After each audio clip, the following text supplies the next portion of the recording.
چرا آریانا سعید از شبنم ثریا خفه شده است؟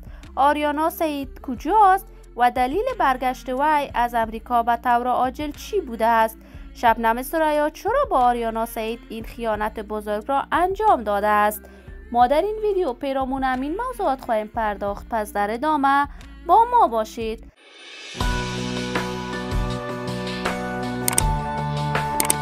سلام، شما را خوش آمدید میگم به یکی دیگر از ویدیوهای جذاب کانال دنیا اینفو. من مروارید عزیزی هستم. برای حمایت از من علامت سابسکرایب را فشار دهید تا از ویدیوهای دیگر کانال ما هم آگاه شوید. شبنم ثریا و آریانا سعید دو هنرمند معروف، محبوب و ناماشنا در میان فارسی زبانان جهان هستند که این دو هنرمند برای اولین بار خواستند کنسرت مشترک را در شهر دوشنبه تاجیکستان برگزار کند و این کنسرت موفقانه برگزار شد.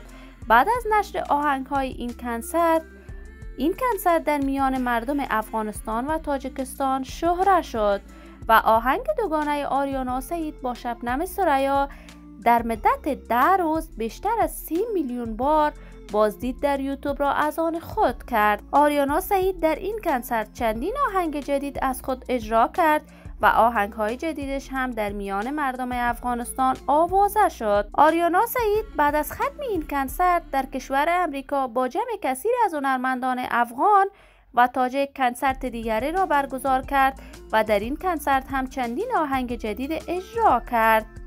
اما شبنم ثریا بیخبر از آریانا سعید یکی دیگر از آهنگ‌های وی را بازخوانی کرده است و این کار شبنم ثریا آریانا سعید را خفه کرده بود و به همین دلیل آریانا سعید به طور عاجل از امریکا به ترکیه برگشت و رابطه هنری شبنم ثریا و آریانا سعید از هم پاشید.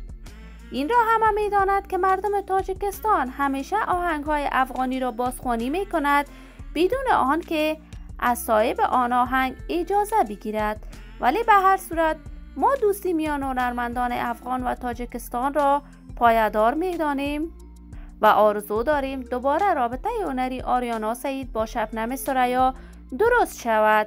دوستان نهایت عزیز، شما هم نظریاتتان را در بخش کامنت با من شریک بسازید. اگر تا هنوز دوست کانال من نشدید، پس برای حمایت از خواهرتان علامت سابسکرایب را فشار دهید، ویدیوهای ما را لایک نموده و با دوستان خود به اشتراک بگذارید. سلامتی شما آرزوی ماست. تا درودی دیگر، بدرود.